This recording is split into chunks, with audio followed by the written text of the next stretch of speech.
नुलूपुन्नम याचा मराठी भाषेतील अर्थ धाग्याची पौर्णिमा असा होतो। आजच नारळी पौर्णिमा आणि आजच रक्षाबंधन म्हणजे राखी पौर्णिमा आहे। सर्वांना नुलूपुन्नम, नारळी पौर्णिमा, राखी पौर्णिमाच्या हार्दिक शुभेच्छा। संगमनेर शहरातील पद्मशाली समाजाचा हातमाग विणकाम हा पारंपरिक व्यवसाय आहे। श्री मार्कंडेय महामुनींचे पुत्र भावनाऋषी यांनी कमळाच्या म्हणजे पद्माच्या तंतूपासून वस्त्र निर्मिती केली अशी आख्यायिका आहे। पद्मशाली म्हणजे पद्मतंतूपासून शाल विणणारे असा काही विद्वानांचा दावा आहे, म्हणूनच त्यांना पद्मशाली असे म्हणतात। गेली शेकडो वर्षे संपूर्ण भारतातील पद्मशाली समाजाचे लोक श्रावणी पौर्णिमेला नुलूपुन्नम हा सण आपला वार्षिक सण तसेच अस्मितेचा सण या स्वरूपात साजरा करतात। सकाळी सकाळी सर्व पद्मशाली बांधव श्री मार्कंडेय मंदिरात जमतात, श्री मार्कंडेय महामुनींचे मनोभावे दर्शन करतात। त्यानंतर तेथे यज्ञोपवीत म्हणजे जानवे धारण करतात। जानवे धारण करण्याचे 2-3 कारणे सांगितली जातात। 1. जानवे हे वस्त्र निर्मितीसाठी लागणारा शुभ्र धागा आहे, त्याचे प्रतीक म्हणून पद्मशाली जानवे धारण करतात। 2. काही पद्मशाली स्वतःला पंचब्राह्मण किंवा पंचमवेदीपैकी एक म्हणजे पद्मब्राह्मण समजतात, स्वतःला द्विज समजतात। रीतिरिवाजानुसार हे वडका लग्नम म्हणजे व्रतबंध देखील करतात, त्यामुळे जानवे धारण करतात। पद्मशाली समाज आर्य आहे की अनार्य यांवर संशोधकांचे मतभेद आहेत। बहुसंख्य पद्मशाली द्राविडी परंपरेत जगतात, ते अनार्य असल्याचे काही प्रथा त्याच्यात दिसतात, त्यामुळेच समाजशास्त्रीय संशोधन करणारे बहुसंख्य संशोधक पद्मशाली अनार्य द्रविड आहेत असा दावा करतात। अनेक ठिकाणी जसे फ्रेंडशिप डेला एकमेकांना फ्रेंडशिप बेल्ट बांधतात, तसेच पद्मशाली लोक नुलूपुन्नमला एकमेकांना राखी बांधून वस्त्र निर्मिती व्यवसायाचे प्रतीक म्हणून धाग्याचा सन्मान करतात। जेव्हा वस्त्र उद्योग हाच पद्मशाली समाजाचा जगण्याचा आधार होता, तेव्हा हातमाग हे त्यांचे जीविताचे साधन होते। नुलूपुन्नम सणाच्या निमित्ताने गावातील सर्व स्त्री पुरुष मार्कंडेय मंदिरात जमतात। बाणालू, धनुकली म्हणजे ज्या आयुधाच्या सहाय्याने कापूस स्वच्छ करून तो धागा बनवण्यायोग्य बनवला जातो, त्या बाणालूची व मार्कंडेय महामुनींची वाजत गाजत गावभर मिरवणूक काढली जाते। त्यात सर्व पद्मशाली स्त्री पुरुष हौसेने सहभागी होतात। सायंकाळी 6 वाजता तांदूळ बाजारातून मार्कंडेश्वर मंदिरापासून या मिरवणुकीला सुरुवात झाली होती। ही मिरवणूक चंद्रशेखर चौक, नेहरू चौक, तेलिखुंड, सय्यद बाबा चौक, मेन रोड, साईनाथ चौक, नगरपालिका, लालबहादूर शास्त्री चौक मार्गे चव्हाणपुरा येथे या मिरवणुकीचा समारोप झाला। जवळपास 3 तास हे मिरवणूक सुरू होती।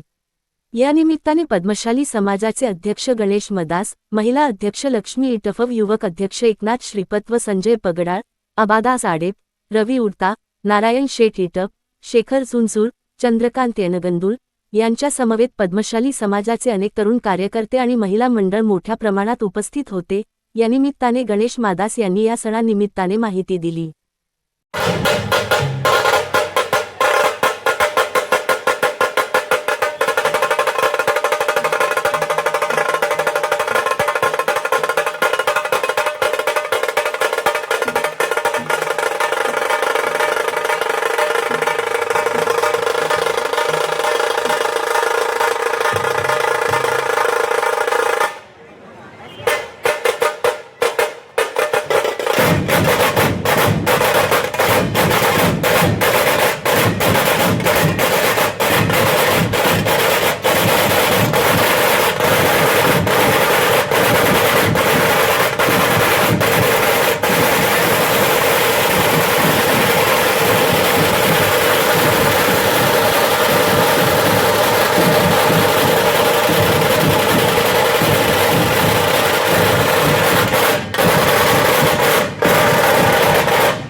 पद्मशाली समाज दरवर्षी राखी पौर्णिमेला हा पूर्ण वाचन साजरा करत असतो आणि पूर्ण भारतभर आपला हा पद्मशाली समाज पूर्ण राखी दिवशी पौर्णिमा दिवशी मिरवणूक काढत भगवान मार्कंडे महामूर्ती मिरवणूक काढत असतो.